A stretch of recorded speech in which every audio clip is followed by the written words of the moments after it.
अगदी लहानांपासून मोठ्यांपर्यंत सर्वांनाच आवडणारे मस्त कुरकुरीत असे आज आपण हे साबुदाणा वडे पाहणार आहोत. बऱ्याच वेळेस काय होतं, साबुदाणा वडे तळताना ते तेलात फुटतात आणि मग गरम तेल डायरेक्ट अंगावर उडतं. तर त्यामुळे बरेच जण साबुदाणा वडे घरी बनवायला कंटाळा करतात. तर आज मी अशी एक भन्नाट ट्रिक तुमच्यासोबत शेअर करणार आहे, ज्यामुळे आपले जे वडे आहेत ते अजिबात तेलात फुटणार नाही. त्यामुळे कुठेही व्हिडिओ स्किप न करता शेवटपर्यंत नक्की बघा. तर इथे मी साबुदाणा रात्रभर भिजत ठेवला होता. साधारण 2 ते 3 पाण्याने साबुदाणा स्वच्छ असा धुवून घेतला आणि त्यानंतर यामध्ये पाणी घालून रात्रभर याला मी भिजत ठेवलं होतं. कमीत कमी आपल्याला साधारण 8 ते 9 तासांसाठी तरी साबुदाणा भिजवून घ्यायचा आहे. हाताने व्यवस्थित त्याला दाबलं की अगदी तो पटकन मॅश होतोय. अशा पद्धतीने मस्त मोकळा असा आपल्याला हा साबुदाणा भिजवून घ्यायचा आहे. आता हा जो साबुदाणा आहे तो एका परातीमध्ये काढून घेऊयात. जर साबुदाणा खूप तुमचा भिजला असेल आणि ओलसर असेल तर मग वडे आहेत ते अगदी पटकन नरम पडतात किंवा जास्त तेलकट बनतात. त्यामुळे साबुदाणा असा थोडासा मोकळा असा आपल्याला भिजवून घ्यायचा आहे. आता 2 वाटी साबुदाणा एका परातीमध्ये मी काढून घेतलेला आहे. त्यामध्ये साधारण 2 ते 3 हिरव्या मिरच्या अगदी बारीक कट करून घेतलेल्या आहेत, त्या यामध्ये घालायच्या आहेत. आणि अर्धी वाटी इथे मी शेंगदाण्यांचा कूट करून घेतलेला आहे. शेंगदाणे भाजून अशा पद्धतीने थोडासा जाडसर आपल्याला त्याचा कूट करायचा आहे. ते सुद्धा यामध्ये घातलेले आहेत. त्यानंतर अगदी बारीक चिरलेली इथे मी कोथिंबीर घेतलेली आहे थोडीशी, ती यामध्ये घालायची आहे. आता बरेच जण उपवासाला कोथिंबीर खात नाहीत, तर नाही घातली तरीसुद्धा चालेल, काहीच हरकत नाही. लगेचच यामध्ये आपण आता चवीनुसार मीठ घालूया. मीठ घालून झाल्यानंतर इथे मी साधारण 1 चमचा लाल तिखट घेतलेला आहे, ते यामध्ये घालायचं आहे. आपण हिरवी मिरचीसुद्धा वापरलेली आहे, त्यामुळे लाल तिखट इथे मी कमी वापरते. फक्त रंग छान येतो वड्यांना, त्यासाठी इथे मी 1 चमचा लाल तिखट वापरलेला आहे आणि तेही उपवासाचं तिखट आपल्याला वापरायचं आहे. 1 लिंबाचा रस मी यामध्ये घालते आणि आता सुरुवातीला हे सर्व साहित्य व्यवस्थित असं आपल्याला एकदा मिक्स करून घ्यायचं आहे. आपण जे काही लाल तिखट, हिरवी मिरची, मीठ घातलेलं आहे, ते साबुदाण्यामध्ये अगदी व्यवस्थित असं मिक्स होईल. तर अगदी हलक्या हाताने व्यवस्थित असं आपण याला मिक्स करून घेऊयात. त्यानंतर आता वड्यांना छान बाइंडिंग यावं यासाठी इथे मी सुरुवातीला एक मोठ्या आकाराचा बटाटा उकडवून असा थोडासा बारीक कट करून घेतलेला आहे, तो यामध्ये घालायचा आहे. तर सुरुवातीला मी इथे फक्त एकच मोठा बटाटा घेतलेला आहे, तो एकदा आपण व्यवस्थित मिक्स करून बघूया. जर कमी पडला तर पुन्हा यामध्ये बटाटा घालणार आहोत.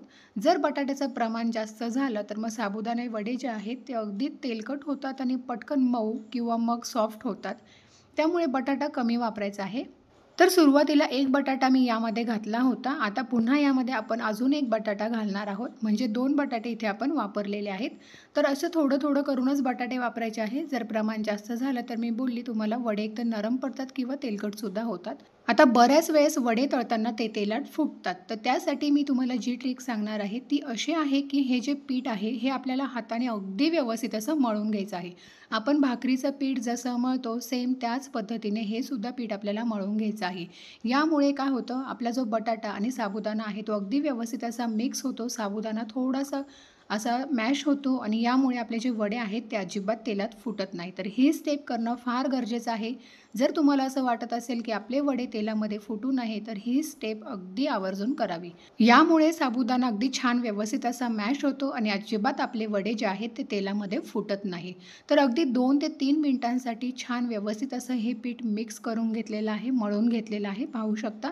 वरून एक्स्ट्रा अजिबात इथे मी पाणी वापरलेलं नाही आहे. फक्त बटाट्याच्या मॉइश्चरमध्ये आणि साबुदाण्याच्या मॉइश्चरमध्येच हे पिठाचा गोळा तयार करून घेतलेला आहे. आता याचे आपले छोटे-छोटे गोळे तयार करून घ्यायचे आहेत. तर सुरुवातीला हाताला थोडंसं तेल लावून घेतलेलं आहे आणि लिंबापेक्षा थोड्या मोठ्या आकाराचे आपल्याला हे गोळे घ्यायचे आहे. छान व्यवस्थित त्याला गोल करून अगदी थोडंसं चपटं करून घ्यायचं आहे, म्हणजे वड्याचा आकार द्यायचा आहे.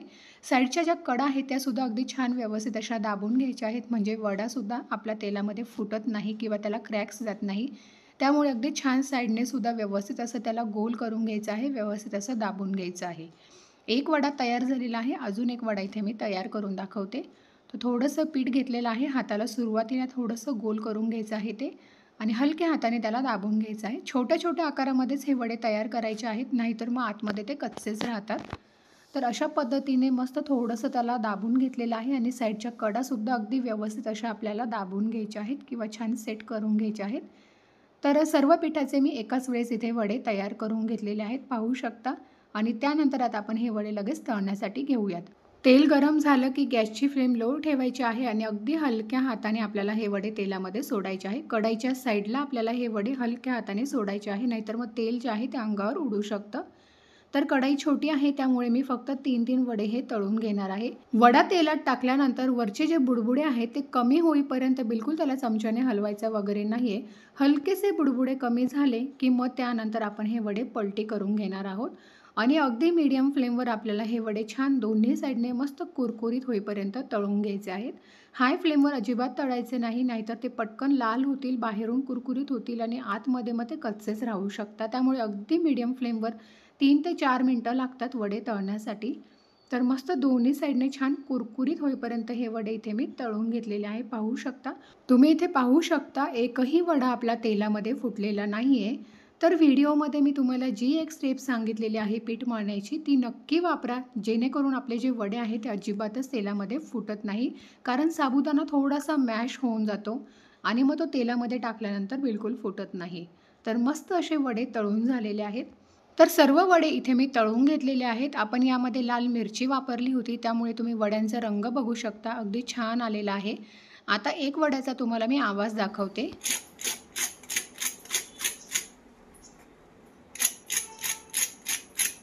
तर हे बघा अगदी मस्त कुरकुरीत असे वडे आपल्या इथे बनवून तयार झालेले आहे.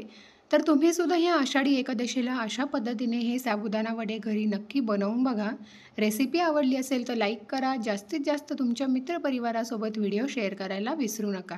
आणि चॅनलवर नवीन असाल, अजूनही तुम्ही माझ्या चॅनलला सबस्क्राईब केलं नसेल तर नक्की सबस्क्राईब करा आणि शेजारील बेल आयकॉन देखील प्रेस करा, म्हणजे अशाच नवनवीन व्हिडिओच्या अपडेट्स तुमच्यापर्यंत पोहोचत जातील. चला तर मग भेटूया अशाच एका नवीन आणि मस्त रेसिपीसोबत. तोपर्यंत बाय.